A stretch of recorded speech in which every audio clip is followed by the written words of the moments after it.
¿Cómo están? Muy buenas noches.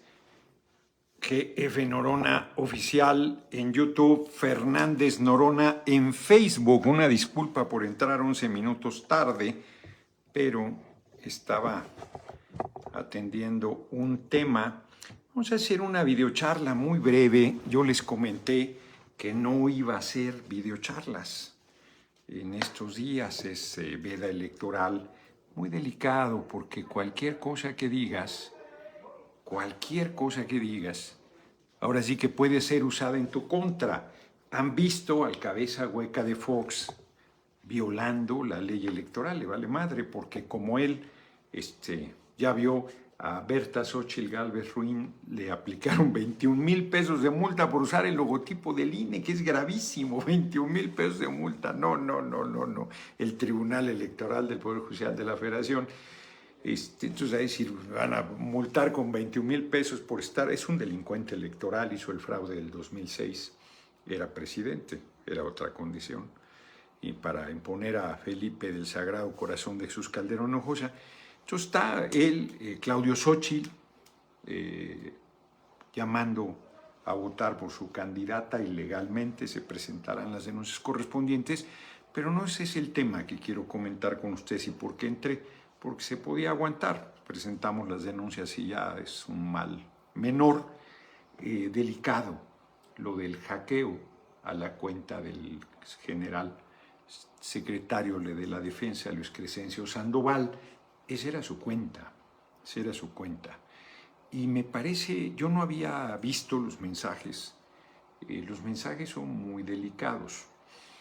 Si, como ellos dicen, hackearon la cuenta del titular de la Secretaría de Defensa, es un hecho muy grave, y que se hayan tardado 1 hora en responder, que no se han dado cuenta 1 hora de que habían fijado ahí un mensaje planteando la no intromisión del compañero presidente, que no ha intervenido. Vieron que Lorenzo Córdoba tuvo un intercambio con Denise Dresser, que está hecha una canalla. Eso es, pero cada vez se quita más la máscara. Y entonces ella habla de una elección de Estado, y él, con mucha seriedad intelectual, le dice: no estamos frente a una elección de Estado. Eso no vuelve más, difícilmente volvería a México. ¿Cuál era la elección de Estado? El partido de Estado, el partido del gobierno, y el gobierno era lo mismo. De hecho, el presidente designaba al líder del PRI, era una secretaría más. Ellos organizaban las elecciones, ellos las calificaban, ellos determinaban quién ganaba, ellos instrumentaban el fraude electoral con los recursos públicos, con el poder del Estado, con toda la maquinaria, y hacían pedazo a todo mundo. Cuando yo empecé a hacer política era impensable que ganaras. O sea, Salvador Nava en los 60s ganó la presidencia municipal de San Luis Potosí, se lo llevaron al campo militar número 1. El Partido de Acción Nacional, en su época democrática y heroica, pues tuvo que realizar protestas muy fuertes frente a atropellos electorales mayúsculos. O sea, yo creo que, yo no recuerdo cuál es el primer ayuntamiento que reconocieron, pero al PRI no le daba la gana reconocer ni el municipio más modesto. Eva Reyes, ¿cómo estás? Saludos, muchas gracias por la cooperación. Hoy, si hay más superchats, me permitirá no atenderlos, por favor, porque quiero centrarme en el tema, no me voy a extender mucho además. Entonces, una campaña de Estado era el partido, el PRI, y el gobierno y el Estado mexicano eran lo mismo. El presidente de la República era Dios sobre la tierra, mandaba sobre el poder legislativo, mandaba sobre el poder judicial, su palabra era ley, y la ley, o sea, decía, creo que López Mateos o Ruiz Cortines, quizás Ruiz Cortines, López Mateos, es insustancial. Vamos a hacerle tormento a la Constitución para tomar decisiones que no eran legales, pero decían que sí. Por eso decía, vamos a hacerle tormento a la Constitución. No había ley, no había más ley que la voluntad del presidente.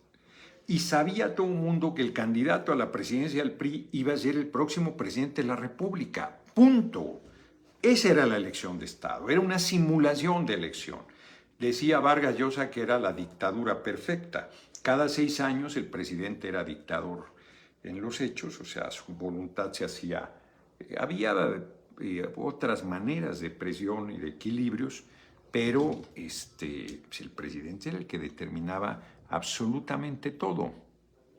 Entonces, nada más agradezco a Global Business Advisors, pero no leo lo que dice, porque, insisto, quiero centrarme en el tema. Entonces, además de que estamos en veda, sí se puede llamar a votar, no se puede llamar a votar por alguien, por ninguna opción.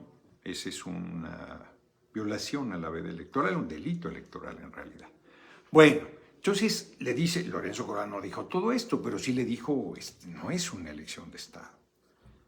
Planteó una serie de irregularidades desde su punto de vista de administración. Le dijo, puedo estar de acuerdo contigo, gracias José Santiago, pero no es una elección de Estado.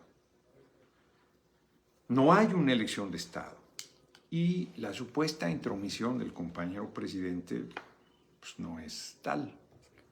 Hay una conducción del gobierno, hay una influencia por su liderazgo, por su trayectoria, por su ejercicio de la presidencia, pero no hay una intromisión ilegal, por más que el tribunal haya planteado, todas esas no son determinantes.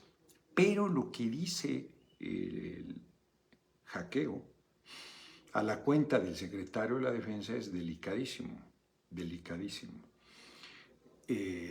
Reitero, parto del supuesto de que la hackearon y entonces lo que la derecha quería perfilar era la posibilidad de que las Fuerzas Armadas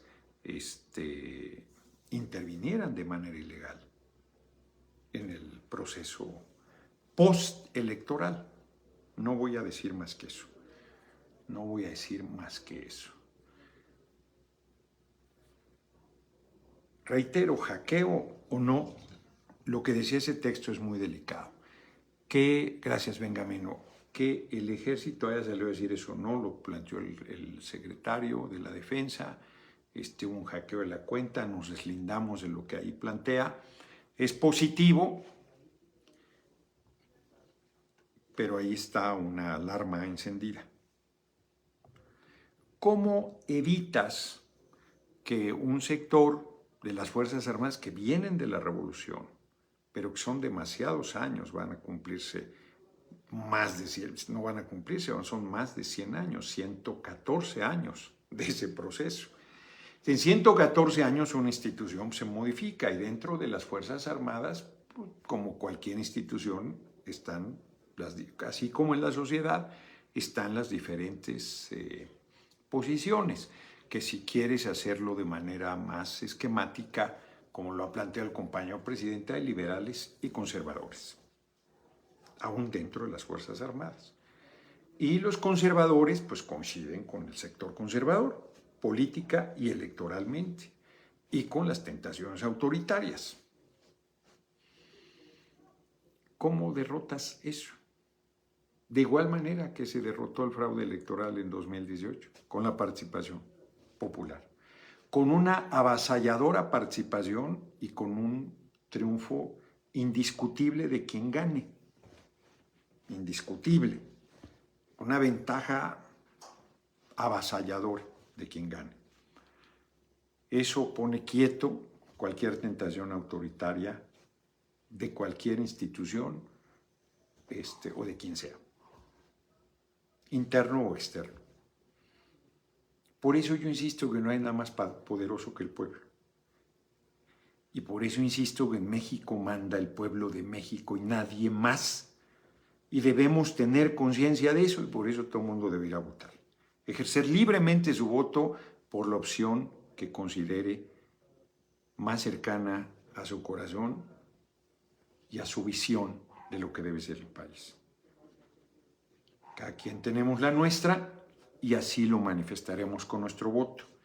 Y será democráticamente, con un voto por cada ciudadano o ciudadano, donde todas y todos valemos exactamente lo mismo, un voto, y tenemos el mismo peso en las decisiones políticas, pero sumado se convierte en una fuerza del pueblo en su conjunto, que es quien determina.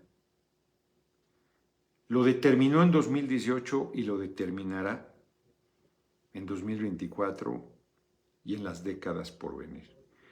Hemos avanzado muchísimo en ese proceso. Todas las fuerzas políticas, de alguna manera u otra, lo dije en la Cámara de Diputados cuando me despedí, todas las fuerzas políticas hemos contribuido. Sería necio decir que el PRI no ha contribuido, o que el PAN no ha contribuido, o que el PRD no ha contribuido, o que Morena, PT y el Verde no han contribuido, o que Movimiento Ciudadano no ha contribuido, o que muchas otras fuerzas que ya no existen no contribuyeron al momento democrático que está viviendo el país. Y que es que el pueblo decide, más allá de presiones económicas, políticas, sociales, hasta mafiosas, de grupos del crimen organizado. Más allá de todo eso, quien decide es el pueblo de México, y el domingo 2 de junio quien decidirá es el pueblo de México. Y yo estoy convencido, como demócrata que soy, nosotros reconoceremos el resultado, y estoy convencido que el pueblo sabrá determinar con mucha firmeza, Eduardo, muchas gracias, con mucha firmeza el rumbo de la patria, con mucha claridad, y que con eso derrotará cualquier tentación autoritaria, venga de donde venga. Eso es lo que yo les quería decir. No quiero ser más explícito para no incurrir en ninguna... Argimiro Granda, muchas gracias. Para no incurrir ni en Miguel Ángel Ayala, muchas gracias, ni en alguna promover un temor. No es mi intención. Hay una señal de alarma, venga de donde venga, y hay que cerrarle el camino con la participación popular el domingo 2 de junio. Solo cierro diciéndoles que en Guatemala ganó el actual presidente. Las fuerzas conservadoras de Guatemala querían cerrarle el camino y no querían que tomara protesta. Ya había ganado y no querían que tomara protesta. Y la presión popular los obligó a respetar el resultado. No hay poder más grande que el del pueblo. No hay poder más grande que el del pueblo, y insisto, en México decide el pueblo de México y nadie más. Nadie más. Nos ha ido la vida y nos va la vida en ese compromiso. Nos vemos ya hasta el domingo. De veras me parecía muy importante compartir esta reflexión, que a algunos les parecerá cifrada, no creo que lo sea, en todo caso es cuidadosa, y estoy planteando con claridad el antídoto a cualquier tentación autoritaria, de fraude, de imposición, de atropello, de rompimiento del orden constitucional. El voto, punto. Y quien gane el apoyo del pueblo tendrá la legitimidad y el apoyo para poder conducir los rumbos de la nación. Miguel Villanueva, muchas gracias. Nos vemos el próximo domingo a las 6 de la tarde, una primer videocharla. Enrique Gutiérrez, muchas gracias. Comenté que no iba a entrar a leer los superchats ni a hacer ningún comentario. Nos vemos todo mundo el domingo, ejercer su voto con libertad, con conciencia, con contundencia. Nos vemos. Muchas gracias por sus mensajes. Los extrañaba. Dije ayer, ¿y ahora qué voy a hacer? Voy a esperar los 15 minutos. Dije, ¿qué voy a hacer? Tuve la tentación de hacer una videocharla sobre lecturas. que se acuerdan cuando la pandemia, un poco esas cosas así, ya platicábamos de lecturas, platicábamos de todo un poco. Les recomendaba 3 libros, a veces hasta más, diarios. Para quien me piden recomendaciones de libros, ahí en la época de la pandemia recomendé 100 libros, si mal no recuerdo. Nos vemos.